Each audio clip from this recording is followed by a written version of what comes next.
Oh dear Lord, what timeline is this? What timeline are we in? What have I wandered into? What did we do to deserve this, chat? What did we do to deserve this? Oh no, David Cameron! David Cameron! Why? I thought we'd seen the last of him, but no, he keeps coming back. He just doesn't seem to want to fuck off. My favourite tweet of all of this, honestly has to be seen to be believed. Really and truly, I cannot believe the absolute audacity of this bit. The liberal fucking Democrats tweeting out, bringing back a scandal-hit, unelected former Prime Minister who has been criticising Sunak's government every turn as the stench of desperation. There is not even the bottom of the barrel left for Sunak to scrape in the Conservative Party. David Cameron was at the heart of one of the biggest lobbying scandals of recent times, handing him a peerage makes a mockery of our honour systems. Cameron's peerage should be blocked given his shady past.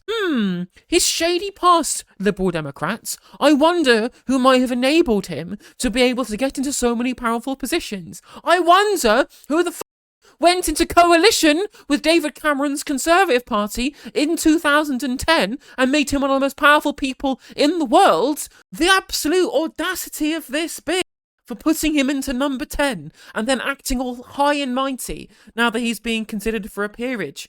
This was your fault. This is your fault. You did this. This is you. You couldn't make it up. The reason why he's been appointed is because they've looked at all of the opinion polls. They know their strategy of trying to just win over people in the right and play to their base is not good enough, given the damage they've done to their base via their economic malpractice. That this move to the right under Braverman is winning them no votes. They've been trying it for months, they've been trying it for years, and it's still not working for them. Ironically, the actual strategy that worked for them was brazen imperialism plus economic interventionism from the state that Boris Johnson provided. But Sunak doesn't want to do that because he's a dyed-in-the-wool neoliberal. So he has to try and move the party back to the centre ground, quote unquote, which essentially means bringing back their last actually successful prime minister who tried to win by being a classical L liberal, by being a neoliberal on the economy, but being like pretend progressive on social policy, even though he wasn't that progressive on social policy anyway. Despite the fact, all of those gay people he allowed to get married were then a larger proportion of the people who he ended up screwing over with austerity anyway. So what the fuck does that matter anyway? Whether he gives gay marriage legal himself, which he only passed because of the Labour Party, didn't even pass with the Conservative Party. But it's clear that there's a shift now, where Sunak's wanting to move the Conservatives back to the centre ground, make it look like the quote-unquote adults are in charge. Does this sound like something similar to you, chat? Is it anything that this sounds like that's been happening in any other major political parties recently? And you'll find that yes, indeed, it's exactly the same with what's happening in the Labour Party right now, where the member base, well, I guess in Labour, at least they elected the person who's then lied to them to take the party in another direction, at the behest of Labour Together and Morgan McSweeney, all the money from rich people that they've been given to undermine the will of the membership. The identical thing is happening in the Conservative Party, except Rishi Sunak is an unelected leader, and he's then putting people into positions who haven't even been elected as MPs in the form of David Cameron, against the wish of their own membership. It's the same kind of silent coup that you're seeing in Labour. And this is why everybody in the press, you've seen people like Ian Dale, people in the Times, Sophie Ridge, and all of those lot, all talk about David Cameron as a safe pair of hands. Ian Dale even describing him as daddy's home, for example, saying, nice, sensible, centrist governance. Yeah, so centrist, in fact, that his government contributed to austerity that led to up to 330,000 excess deaths. Neoliberalism. So 330,000 people died because of austerity that David Cameron helped usher in with his Lib Dem accomplices as well. On top of that, right, we saw the Brexit referendum, we saw privatisation of Royal Mail, we saw the Lansley reforms in the NHS, massive underpreparedness for the pandemic that led to loads of extra excess on top of that. And then, despite his failures, his constant failures, he has nothing successful to show for himself. For all of those years as Prime Minister, nothing positive he contributed to this country at all in 6 years of being Prime Minister. Nothing at all. And then on top of that, he's now being appointed as Foreign Secretary. Should we look back at his record from when he was Prime Minister, what happened on his watch in terms of foreign policy? Does anybody remember the Libya intervention, which completely destroyed Libya essentially irreparably? So it's never going to recover. The intervention we should have engaged in the first place. And that very same intervention, where we trained and armed the person who then got radicalised to commit the Manchester Arena.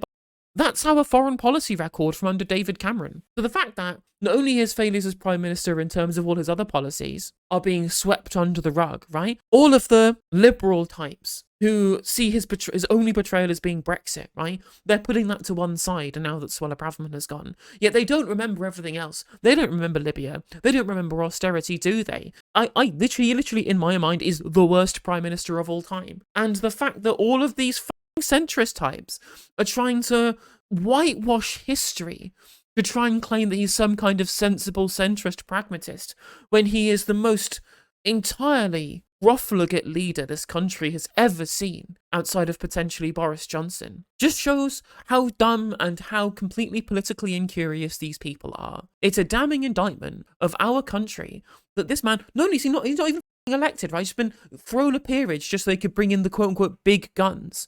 And when his record is entirely bad, there is nothing positive to take from 6 years of David Cameron. A pension triple lock, maybe? That's it, right? I'd say gay marriage, but as I mentioned before, it passed because of Labour, not because of the Tories. Nothing good to come out of him.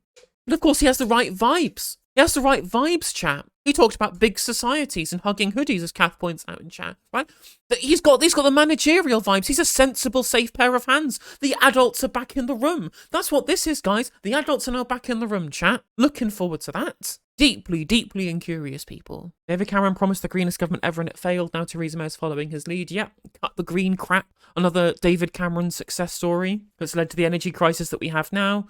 He was the one who cut out our gas storage. But I think it's all of the shit I've talked about David Cameron when he was in power. Yeah, well, I was forgetting about this Greensill Capital scandal. You know the Lex Greensill is still being investigated for criminal cases.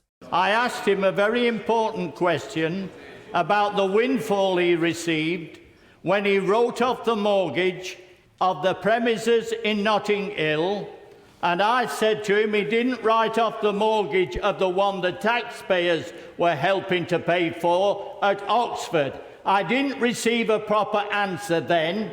Maybe Dodgy Dave will answer it now. And by the way,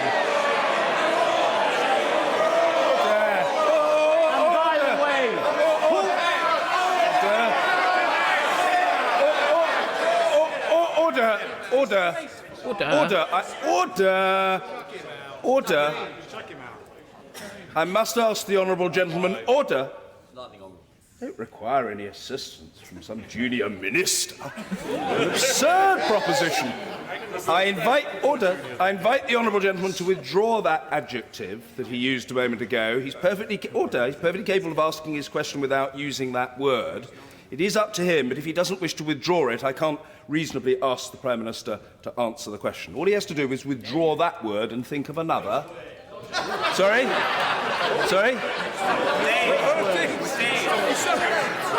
I think he knows the word beginning with D and ending in Y that he inappropriately used. Davy. Withdraw. I know what you're talking about. Very simple. Withdraw. This man has done more to divide this nation than anybody else. He's looked after his own pocket. I still refer to him as Dodgy Dave. King. Do what you like. Chads. Order. I'm sorry. I must ask the honourable gentleman to withdraw the word. Very well.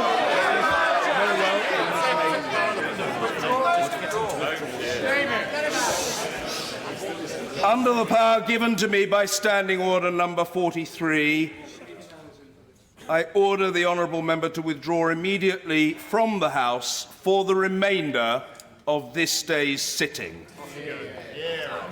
He's used to this. Chads. Very well. We clearly need a Dennis Skinner emote, what we need. And he is Dodgy Dave. He's the absolute worst Prime Minister this country's ever had. I don't think it's like Boris Johnson comes close. Now I've heard the COVID inquiry, but I still think that Cameron did more damage long term. Only way it could have been more Chad would be to flip off the house on his way out. True. So true. I think Thatcher is the goat of bad PMs. Like, I have respect for Thatcher in the... at least I recognise that Thatcher was trying to do something, right? Thatcher had an ideology and she tried to put it into practice. It failed miserably and it was terrible and she was a horrendous human being. But she had convictions and she stuck to them. She had beliefs and she had something she wanted to sell to the population. Whereas David Cameron had nothing. He just followed Thatcherism like it was scripture and just did things because he thought that they were what Thatcher would have done, with no thought for himself, with every eye on his own career. And he's from a posh background, whereas Thatcher was from a more kind of middle-class background. And, you know, I have far more respect for Thatcher at least following her ideology through than David Cameron just making shit up on the fly and following Thatcherism like it was scripture. I really have far more respect for Thatcher than I do Cameron. Right, let's watch some content. Let's have a look at what people are saying about Dodgy Dave. The reason David Cameron won a majority in the 2015 election is because the Lib Dem vote collapsed for obvious and deserved reasons. In Lib Dem Tory marginals, Tories win by standing still. Now that is true, but on top of that, like, the reason why their vote didn't go down is because middle-class people saw their house prices increase because of deliberately manufactured low interest rates because of austerity, and they weren't affected by the worst ends of the failures of austerity. So they were just like, well, my house price has gone up. I don't give a shit about poor people. Just continue voting for him. And he's got very serious frontline experience. He was Prime Minister for 6 years. He won a general election. So he's got somehow, despite us all thinking of him as one of the greatest losers of modern times, he does have electoral victory, 1.5 electoral victories. He won one general election outright, and he won one to the degree that he was able to form a coalition government to get a working majority in Parliament. So, I mean, odd though it may seem to younger listeners, he is perceived in some quarters as a winner. He lost the referendum the year after he won the general election, but he did win the general election. He delivered a decent majority against the odds and against Ed Miliband. Chaos, remember? Chaos with Ed Miliband. That was his catchphrase. Vote for me and avoid chaos with Ed Miliband, said David Cameron in 2015. Whew. And then just look at the next 8 years that unravelled after that pronouncement. So there's that. Yeah, incredible, James, incredible. Imagine what it would have been like if you and your ilk hadn't undermined the only opposition to the Conservatives in 2017. So experience, status, you know, like it or not, he fits the dictionary definition of a statesman, even of an elder statesman. He is a former... True. Our statesmen who regularly put their penises inside pigs' heads. Prime Minister. I mean, I say that jokingly, but basically that is basically the definition of statesman in the UK. Didn't have that many big jobs before becoming Prime Minister, oddly, before becoming leader of the party, but that's partly because the Tories were in opposition for so long, and a lot of that generation rose in opposition. So power. He has experience of power, and his loyalty is unquestioned. So we'll put that on one side of the scale, right? Now, the bit where I get befuddled, the bit where I get confused, is when we start assembling the weights to go on the other side of the scale, which could be loosely described as baggage. The baggage that David Cameron brings now to the Foreign Office is surely going to outweigh the questionable notion that he is a genuine statesman and or a winner, a proven winner, and the loyalty, which I think is a given. That's the thing that I don't think is challengeable. Listen, it's a phone-in. You can challenge it if you want, but I cannot for the life of me imagine David Cameron pitching for Rishi Sunak's job anytime soon. So you've got loyalty and absence of leadership ambitions, plus experience and statesman-like record. That's on one side of the scales. Now, on the other side of the scales, you've got austerity and Brexit. Now, friend Gary, he probably thinks austerity and Brexit were a good idea. But I think it's fair to say that the constituency of people still clinging to that obvious nonsense is both shrinking and probably irredeemable now. If you're not ready... Okay, you think that austerity is bad, James. Okay, let's take that as a starting point. You're carrying the torch for the current Labour Party, who've said there won't be any extra day-to-day spending budget because they're not raising any taxes and that would disobey their fiscal rules. Do you not see how this is completely contradictory, James? Just scream, you got exactly what you wanted down the phone over and over and over again. I mean, it's very tempting to do that. To admit that austerity was a disaster and that Brexit is an unfolding disaster, then I don't know that reality is ever going to breach the processed pork products that pass for your brain. So who exactly looks at David Cameron's baggage and doesn't see a problem? Well, exactly. because he also campaigned for Remain. So even if you're a mutton-headed member of the ERG and you still think that austerity and Brexit were good ideas, you can't forgive him for being the leader of the I Remain. think James O'Brien might be the man who wins the biggest prize for accidentally arriving at the correct position like half a decade after the horse has bolted. Except, I mean, lots of people like James and people who agree with James are probably doing very similar things now, saying, oh, wasn't austerity bad? Now that we're looking back 8 years in the rearview mirror, right? Now the schools are literally collapsing. Now our hospital system, now the NHS is literally on its knees.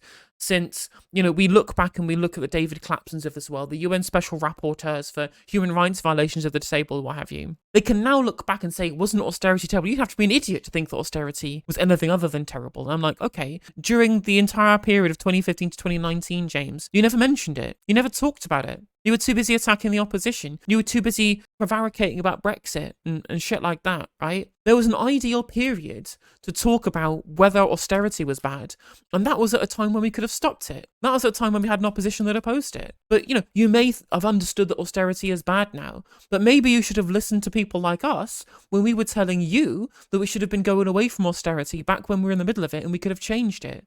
But now you're here like Captain Hindsight going, well, wasn't Brexit terrible? Wasn't austerity terrible? And I'm like, yeah, right. The one person who proposed some kind of softer Brexit at the time, apart from Ken Clarke, was Jeremy Corbyn at the indicative votes. There was a customs union agreement on the table, tabled by Labour with protections for workers' rights. Yet you called him the party of Brexit betrayal because you were too busy trying to overturn a democratic vote. So there are plenty of positions for you to be able to minimise and mitigate the things that you're now saying you have to have processed pork products for brains to think are good. But because you only actually recognise the failures 8 years down the line when all the damage has been done and we can't undo it. I'm like, sure, you can be Captain Hindsight all you want, and it's better than not being Captain Hindsight and clinging to austerity and Brexit as good and necessary things. Austerity specifically, so I mean, there are arguments for some kind of left-wing Brexit position to be able to do people's quantitative easing, right, which is arguments I'm amenable to. But if we just stick with austerity for the main point, I'm like, what's the point? What's the point with you coming out here and saying, well, if you think austerity was good,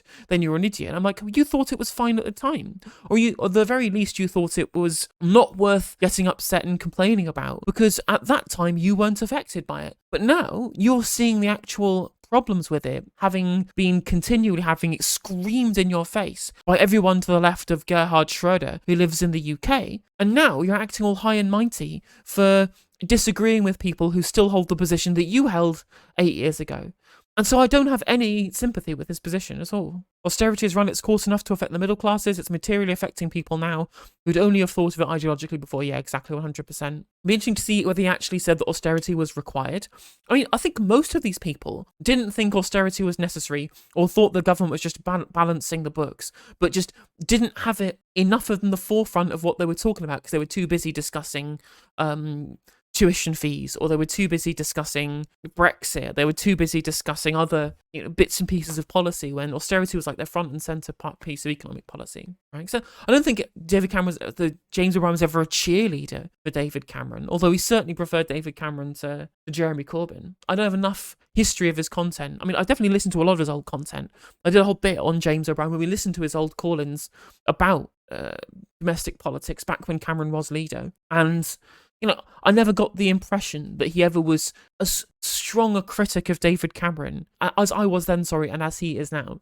But he certainly was not affected by austerity to think that it was the biggest problem that was available or that was the biggest problem of the Cameron era of conservatism, when anybody who is below like £30,000 a year recognised that it absolutely was. He is woke, I suppose, or wet, or whatever the word of the week is to describe people who... yes, our woke intervention in Libya, our woke training of the Manchester Arena.